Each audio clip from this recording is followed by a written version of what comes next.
número 18. Ah, que bom, você quer a palavra, então vamos embora. Capítulo 18, verso 22. Quem está comigo aí, diga amém. Amém. 22. Todavia Ahimaás, filho de Zadok, disse a Joabe: deixai-me ir também, pois ao Coshita, ou pois ao Cusi, ou na sua tradução, não sei como está aí, pois ao Etíope. As três são a mesma coisa. A minha aqui está o Coshita. Então disse Ahimaás, filho de Zadok: deixai-me ir, pois, ao Coshita. Não importa o que aconteça, deixai-me ir. Porém, Joabe respondeu, dizendo: para que tu correrias, meu filho, se tu não tens mensagens para entregar? Ou em uma tradução mais contemporânea: para que você quer ir se a mensagem não está com você? Ou mais contemporânea ainda: para que você quer pregar se o bolo não está na sua boca? Acho que até aqui dá. Vamos lá, vamos só assim.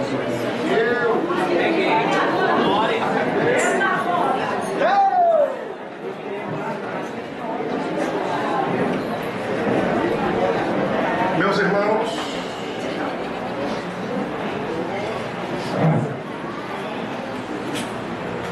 vou bater aquela meta de 10 minutos, bem rápido, mas com muita atenção.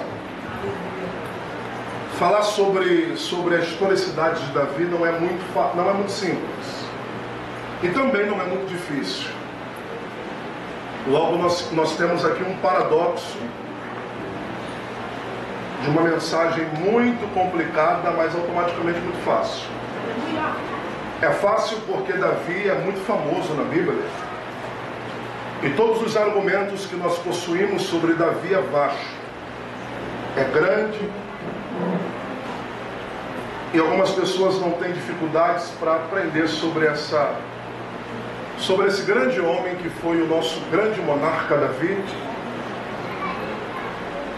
Agora, alguns assuntos que são difíceis, que formam o assunto paradoxal, é falar que dentro desse assunto de uma guerra que Davi enfrenta, havia um garoto e um homem chamado Coshita. Na verdade não é chamado, Coshita não é nome, é nacionalidade. O texto não dá nome ao rapaz, mas direciona o ambiente que ele nasceu, em uma linguagem chamada de etíope, outra de Coshita, ou outro descendente de Cusi. As traduções são a mesma. Esse rapaz é nascido da Etiópia, a saber, é um homem negro que era escravo. Então essa historicidade do Coshita, que é desconhecida, nós vamos trabalhar esta noite com muita veemência. Eu acho que a gente consegue chegar. Mas não dá para começarmos o capítulo 18 sem montarmos aqui uma base substancial de como aconteceu as guerras no Vale de Efraim. Seria muito dificultoso falar que a guerra que Davi enfrentou, seria fácil, dizer que as guerras foram de inimigos declarados. Só que o que é dificultoso falar aqui nesta madrugada é que a guerra que Davi enfrenta no Vale de Efraim não é contra inimigos declarados. Aqui é o mesmo povo lutando contra dois ideais. De um lado estão os valentes de Davi, do outro lado, atenção aí atrás, do outro lado estão os valentes de Absalão. Que pena que está dois valentes lutando com o mesmo público. Diz a Bíblia que os valentes de Absalão são os garotos que se alistaram no exército de uma idade mais jovial. E os valentes de Davi são homens experientes, habilidosos na espada. Então é a velha guarda lutando contra a jovem guarda. É os novinhos de Absalão lutando contra os coroas de Davi. Pastor, quem vence esta guerra? A juventude vence a experiência, ou a experiência bate a juventude? Seria muito mais bonito a juventude e a experiência lutar juntos, porque aqui é o mesmo povo lutando entre si. para defender duas ideias. Muito mais do que duas ideias, é defender um garoto que está se intitulando rei, sem Deus lhe proporcionar o trono monárquico. Gente, o rei originalmente, minhas irmãs e meus amigos, atenção, o rei por vocação espiritual, na Bíblia é Davi. Não existem sombra de dúvidas ou de variações teológicas que Davi não fosse o rei de Israel. Então respira fundo e guarde essa doutrina introdutória na sua cabeça, que contra o reinado de Davi não há argumentações. Davi é oriundo de um ministério monárquico, a saber, sendo Deus o seu portador. Quem me descreveu o reinado de Davi foi o Salmo 89.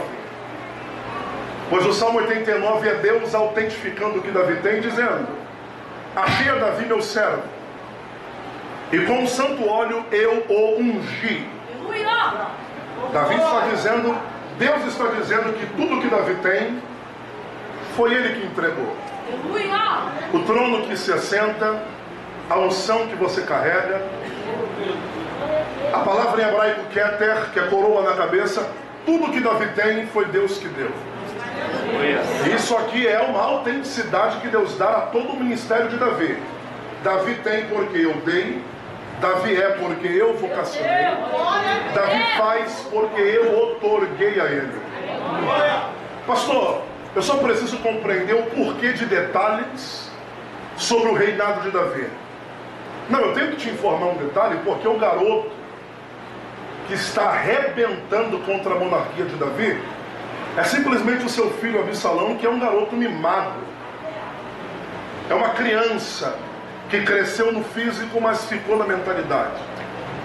É um garoto que, para ter poder, quebra princípios para tê-lo. E é um problema você pregar contra quebrador de princípios, porque gente que quebra princípio para ter o que o tempo não dá, o que você quebra hoje, quebra você amanhã. Isso aqui não é uma frase de efeito, mas é efeito de palavra. Absalão é um garoto que não espera tempo para ter o que o tempo lhe proporciona. Logo, por não esperar, vai querer acelerar um tempo que é desacelerado pelo mesmo tempo que ele acelera. Isso aqui é um princípio que é inquebrável, e não confunda. Porque eu entendo no afã de cantar corinho, de pregar, de cantar orações. Levanta a mão porque Deus vai quebrar princípios para te abençoar. Não, isso é heresia. Deus não quebra princípios, não confunda protocolos com princípios. Porque protocolo se quebra, princípios não se quebram. E por ninguém Deus quebra princípio. Nem por mim, nem por você. Por você é muito simples. Mas olha aqui para você pensar. Se tu és o Filho de Deus, transforme as pedras em... Fala alto. Não é pães no plural, é pão no singular. Eu já vou te explicar o porquê, não pães, mas pão. Pera aí.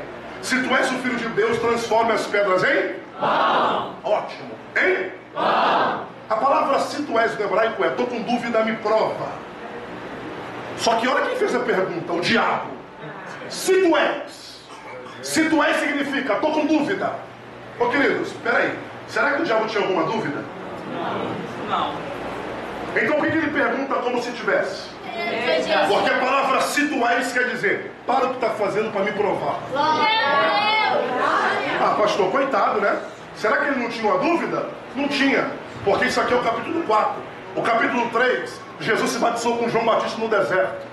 E quando Jesus desceu no deserto, uma pomba desceu e o dedo de Deus apontou na cabeça de Cristo, dizendo: esse é o meu filho.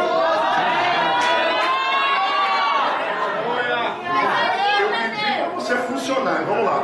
No capítulo 3, o pai disse: esse é o meu filho. Aí no 4, o diabo: se tu és o... No 3, querida, Deus falou: se tu és... Esse aí é o meu?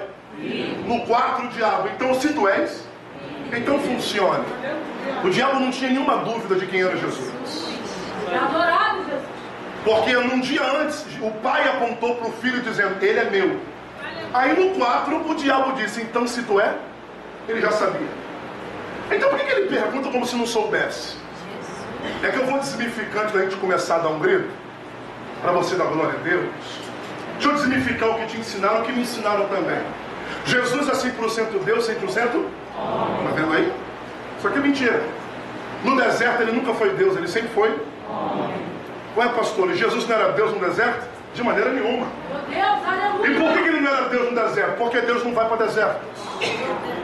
Deserto é lugar de carne passar, Deus não é carne. Deserto é lugar de sentir, Deus não sente tentação. Deserto é lugar de ter necessidade, Deus não tem nenhuma. Então por que o Filho de Deus desceu como homem? Para provar para mim e para você que vale a pena ser fiel no só nela. Fora as outras páginas que compartilhou, deve estar uns 15. Mas olha para mim, é uma parte interessante. Só foi 12 minutos. E essa coroa, essa senhora só tem 700 amigos. Só ela com 700 amigos tem 6 milhões. Não dá para descrever isso. Fala, pastor, logo a parte. É isso aqui, ó. Davi foi pro deserto. Só que precisa de uma atenção. Davi foi pro deserto. E Absalão sentou no trono. Boa, é isso aí que eu quero. Absalão sentou no trono. E o rei foi pro deserto. Olha, pastor, isso aqui que deu 6 milhões? Simples, sem revelação. Não falei nada, é você que está recitando. A Bíblia é assim, ó, a revelação de texto é assim. É o que você acha que não sai nada dali? Parece que uma chave abre a revelação. Quer ver? Davi foi pro deserto. Absalão sentou no trono. Tem revelação aqui? Parece que tem? Vamos abrir essa chave? Com essa chave, vamos abrir o texto? Absalão sentou no trono. E o rei foi pro deserto. Continuou sem saber. Bem devagarzinho. Absalão sentou no trono. E o rei foi pro deserto. Explica para mim, pastor. Claro. O cara se preocupou em tomar trono, quer coroa, cetro, anel. O cara roubou tudo de rei. Só que o texto diz: você tem trono, mas teu nome ainda é. Aí quem perde trono, quem sai da cadeira central, quem perde toda a aparência de rei, o texto diz: calma, você perdeu o trono, mas ainda é. Parece que está errado isso aqui. Quem é para ser não é, e quem não é, está sendo. Pastor, a Bíblia está errada? Não está. Ela está mais correta do que nunca. É que o cara se preocupou em roubar o trono, achando que a unção estava no trono.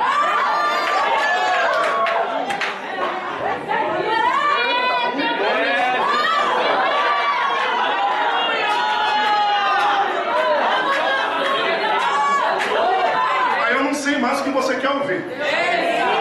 Porque se não der glória a Deus em revelação de texto, se não der glória nunca, não ganha nenhum mais. Isso aqui é revelação de texto, não é o que eu acho, é o que está escrito. Olha para mim aqui mais uma vez. Absalão sentou no trono. E o rei foi pro deserto. Por que o rei vai sem trono? E quem rouba trono senta em trono, mas não é. Isso aqui é para os Absalões aprender. Que é trono, querido, pode levar. Alguém do seu lado, por favor. Pegue, eu não gosto, meu amigo. Pegue na mão de alguém do teu lado aí, por favor. Levante o braço dele o mais alto que você puder e diga: deixa levarem. Diga: não se preocupe. Deixa levar. Olha aqui pra mim de braço erguido. Pastor, deixa levar o quê? Cadeira se faz em fábrica. Olha pra mim, microfone se faz em fábrica. Olha pra essas cadeiras aí, toda igual, mesmo tamanho, mesmo corte e mesma cor. Por quê? Porque foi feito em fábrica. Ministério que é feito em fábrica, canta igual, prega igual, roda igual, pula igual. Agora Davi disse: eu não quero cadeira ungida, eu quero cabeça ungida. Por que cadeira? Porque você senta e unção. Quem tem, quem não tem, não rouba nada de ninguém. Deixa eu ver quem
alguém brigar por liderança e você desviar porque te tiraram. A sua visão nunca foi o reino, foi o império. Eu fico pra morrer com essa galera que acha que igreja está na frente, que acha que reino é fazer quando me olham. Eu só vou tocar quando estiver cheio, quando estiver fazendo um toque. Então pega o que é teu e vai embora, miserável. Você não toca pro reino, você toca para aparecer. Não, deixa eu encher mais um pouco a vigília para me dar uma saudação. Sai daqui que isso aqui não é para você. Você tá aqui pro hype. Você tá aqui para problema. Você tá aqui não pelo reino, porque quem pensa como reino entende. Pode ter 3 aqui, mas o óleo que tá na minha cabeça ainda faz a diferença. Ô meu empresário, você tá brigando porque te arrancaram da loja? Quem perdeu foi a loja. Você tá gritando, querida, porque te mandaram embora do emprego? Quem perdeu foi o emprego. Não é o emprego que tem unção, é a tua cabeça que carrega a confirmação. E lá vai uma profecia para quem tá afim de Deus hoje. Aonde você abriu uma loja, prospera, porque o que está contigo ainda sai.